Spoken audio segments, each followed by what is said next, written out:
इस पर हम गुफ्तगू करेंगे। पंजाब के DGPDMA इरफान अली काठिया साहब ने हमें ज्वाइन किया। शुक्रिया इरफान साहब आपके वक्त का। डेथ टॉल की अगर बात की जाए तो बहुत ही अफसोसनाक फिगर्स हैं। 910 के करीब ये काउंट बताया जाता है कैजुअल्टीज़ का, जो इन हालिया बारिशों में, मानसून रेंज में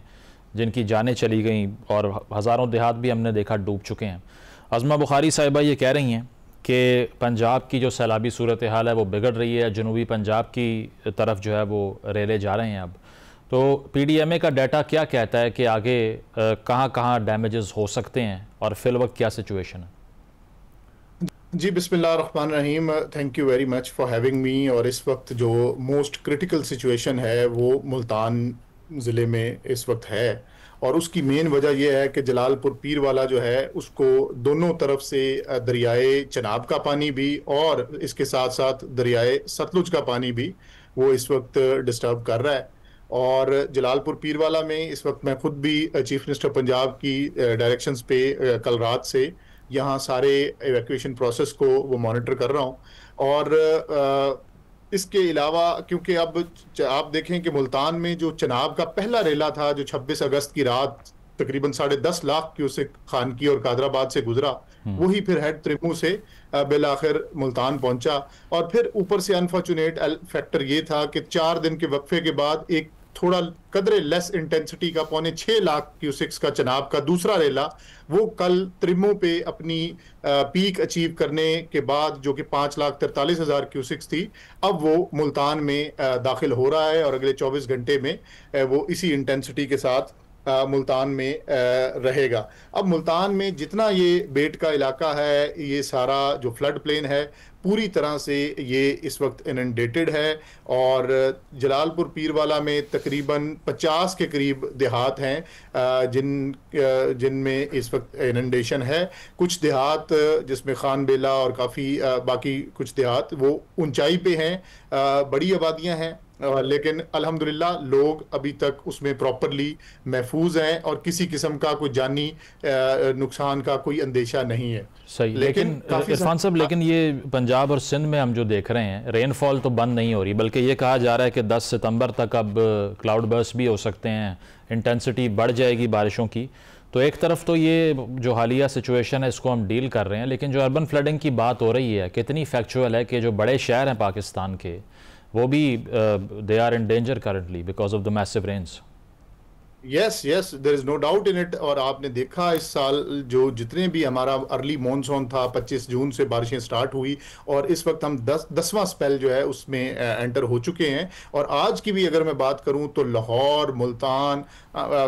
फैसलाबाद, मुल्तान, इन तमाम और नॉर्थ ईस्टर्न बेल्ट के काफ़ी सारे अजला में 100 से 150 मिलीमीटर बारिश आज भी रिकॉर्ड की गई है और अर्बन फ्लडिंग का मुल्तान और इसी तरह फैसलाबाद को सामना है। तो ये वो ओवरऑल क्लाइमेटिक पैटर्न्स हैं जो चेंज हो रहे हैं और उनके लिए हमें हर वक्त तैयार रहना होगा। ना सिर्फ अर्बन फ्लडिंग और रिवराइन फ्लडिंग जो हमारी एक कन्वेंशनली समझा जाता था हैजर्ड, अब अर्बन फ्लडिंग भी एक न्यू नॉर्मल के तौर पे वो सामने आया है। सही। और इसके साथ साथ जो एक डिबेट चलती है वो ये है कि क्या जो मिसमैनेजमेंट है, इंफ्रास्ट्रक्चर जिस तरह से हमने रिवर बेड्स पर बना रखा है, मसला वो है जिससे डेथ टॉल इतना बड़ा, तबाही इतनी ज़्यादा हुई, या फिर जो ग्लोबल वार्मिंग है, मौसमियाती तब्दीलियाँ हैं, वो इशू है? तो आपकी इस पर क्या टेक है कि इस डिबेट को फिर अगर सेटल होना है तो हम क्या कह सकते हैं कि ये हमारी कोताही है, अर्ली वार्निंग सिस्टम्स का फेलियर है? चूँकि PDMA पर भी ये लोग तनकीद करते हैं कि जिस तरह से मगरबी दुनिया में फ़र्स्ट वर्ल्ड में वार्निंग सिस्टम काम करते हैं, जापान में करते हैं, अनफॉर्चुनेटली पाकिस्तान में नहीं करते। जी, एक तो इसमें सबसे पहले ये देखना होगा कि जो इस साल हमें सिचुएशन ओवरऑल दरपेश है ये कोई नॉर्मल या ऑर्डिनरी सिचुएशन नहीं है, ये एक्स्ट्रा ऑर्डिनरी सिचुएशन है। और आप तीनों दरियाओं पे जो पीक्स थी वो आप देखें कि बाज़ जगहों पे 1955 के बाद इतना पानी आया और कुछ जगहों पे 1988 के बाद ये पानी रावी में ख़ास तौर पे ये आया। मतलब पिछले आप 4 दहाइयों के बाद इस तरीके से कुछ हमारे साथ हुआ। अब ये आगे आने वाले वक्त में ये बिल्कुल इनएविटेबल होगा कि हम अपने फ्लड प्लेन को स्ट्रिक्टली रेगुलेट करें और इसमें ख़ास तौर पे स्ट्रक्चर्स को बिल्कुल उसको हमें इजाज़त नहीं देनी चाहिए। और दूसरा इसके साथ साथ कि फ्लड प्लेन की मॉनिटरिंग वो प्रॉपर, और आपके इल्म में ही होगा कि हम पंजाब में पहले ही चीफ मिनिस्टर पंजाब की अप्रूवल से पूरे पंजाब की रिस्क असेसमेंट हो रही थी, और जो पहले फेज में साउथ पंजाब ऑलरेडी इसमें इंक्लूड हो चुका हुआ था। हम फ्लड प्लेन को प्रॉपरली मैप कर रहे थे, और जो हमारी ओवरऑल अर्ली वार्निंग सिस्टम है उनको ऑलरेडी हमने एआई पे शिफ्ट कर दिया। आपने यही वजह है कि इतने बड़े सैलाब, जो 3 बड़े दरियाओं में हमारी तारीख में कभी ऐसे सुपर फ्लड की सिचुएशन नहीं बनी, इसके बावजूद लोगों को टाइमली इंटीमेट किया गया। आप देखें कि बड़े कम लैग टाइम्स, अखनौर से सिर्फ 6 घंटे में पानी मराला पे आता है, और इसी तरह मराला से नीचे खान की, लेकिन कहीं पे कोई एक ऐसी डेथ खुदा न खास्ता नहीं हुई जिसमें एक एडमिनिस्ट्रेटिवली प्रॉपरली उनको अलर्ट नहीं किया गया और लोग ना निकलने की वजह से खुदा न खास्ता कीमती जाने गवा बैठे। हमारे पास पंजाब में जब से ये सुपर फ्लड स्टार्ट हुआ 26 अगस्त से अब तक 61 डेथ्स रिपोर्ट हुई हैं, जिसमें स्काई लाइटनिंग के सबब भी कल शोरकोट में कल भी स्काई लाइटनिंग से डेथ हुई, और इसके बाद बाकी तमाम डेथ्स जो हैं वो majority of the deaths are accidental in nature. कोई एक सिंगल वाकया ऐसा नहीं है कि जिसमें रेस्क्यू के लिए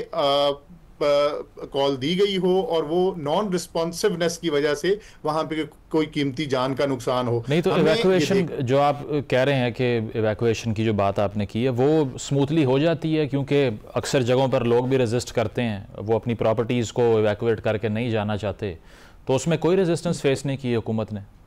बहुत बहुत रेजिस्टेंस फेस की, और आपने देखा कि सोशल मीडिया पे कई जगह पे हम पंजाब गवर्नमेंट के ऊपर, अदारों के ऊपर ये चीज़ भी इल्ज़ामात भी लगे कि सख्ती हुई, फोर्स का यूज़ किया गया, लेकिन जब इंसानी जान का जहाँ पे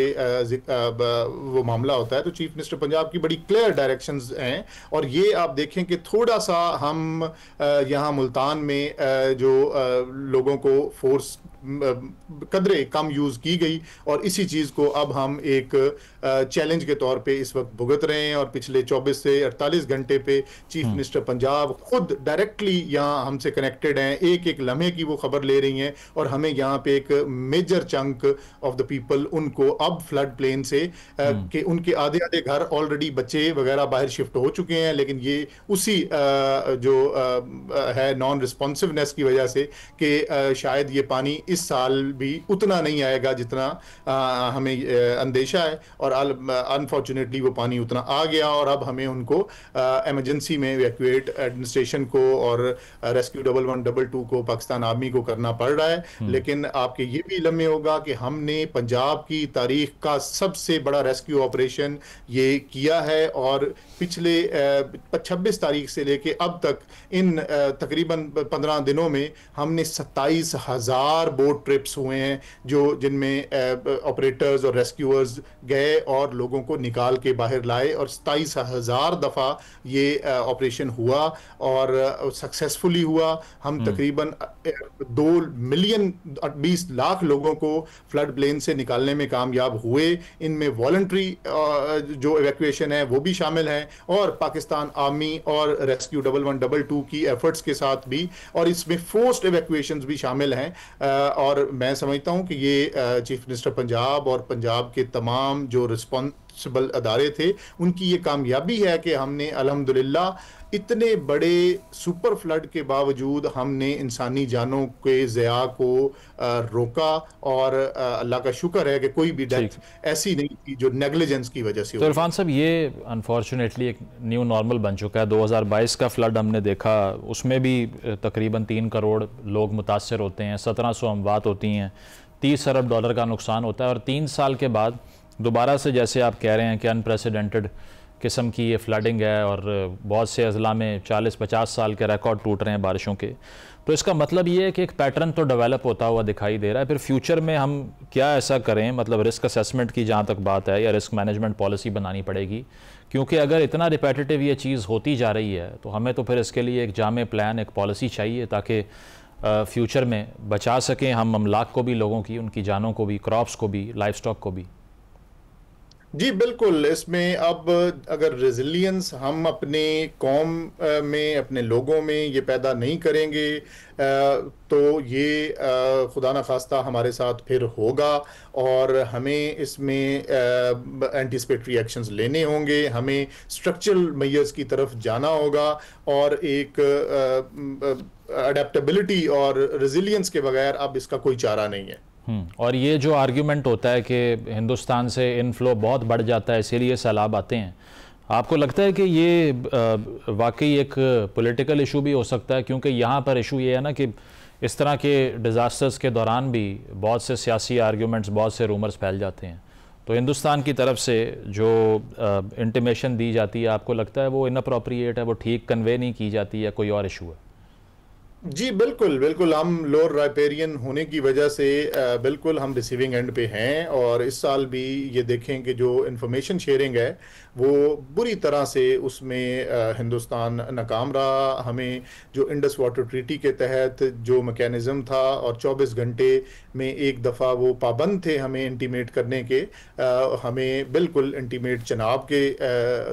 सिलसिले में तो ख़ास तौर पे बिल्कुल भी नहीं किया गया, और जो इंटीमेशन कुछ आई भी तो वो कम्युनिकेशन चैनल्स इस तरह के अपनाए गए कि वो डिलेड इंफॉर्मेशन पहुंची, और हमने अपने जो अदर मल्टीपल सोर्सेज थे उन्हीं के साथ अपनी अर्ली वार्निंग को, इवैक्यूएशंस को, और अपने लोगों की जानो माल के तहफ़्फ़ुज़ को यकीनी बनाया। तो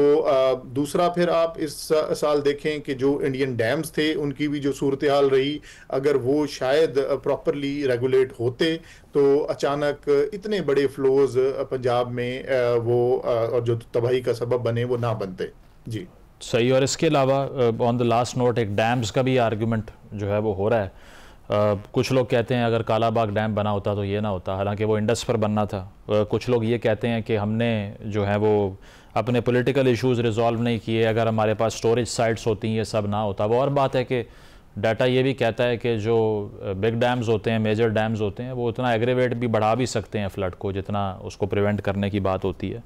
तो पीडीएमए की जो असेसमेंट है वो क्या कहती है कि जो रिवर सिस्टम की हमारी मैनेजमेंट है वो कितना बड़ा मसला है, और क्या डैम सोल्यूशन है उस चीज़ का? जी बिल्कुल, अब ओवरऑल पैटर्न को समझना होगा, और पैटर्न को अगर हम समझें तो उसमें हमें स्ट्रक्चरल मेजर्स इनएविटेबल हैं, वो बेशक डैम्स की सूरत में हों या दूसरे मेजर्स हों, वो जब तक अब हम नहीं लेंगे ये, क्योंकि मॉनसून्स आपने देखा कि अगले साल की प्रोजेक्शंस भी इसी तरह अबव नॉर्मल हैं। पिछले 3 साल की मैं आपके साथ स्टैटिस्टिक्स शेयर करूं तो उसमें भी हर साल अबव नॉर्मल रेनफॉल का पैटर्न है। तो अगर ये अबव नॉर्मल रेनफॉल इसी तरह रहनी है तो ना सिर्फ हमें रिवरीन के लिए प्रॉपरली तैयार होना होगा, हमें अर्बन फ्लडिंग की भी प्रॉपर तैयारी करनी होगी। जी। ठीक।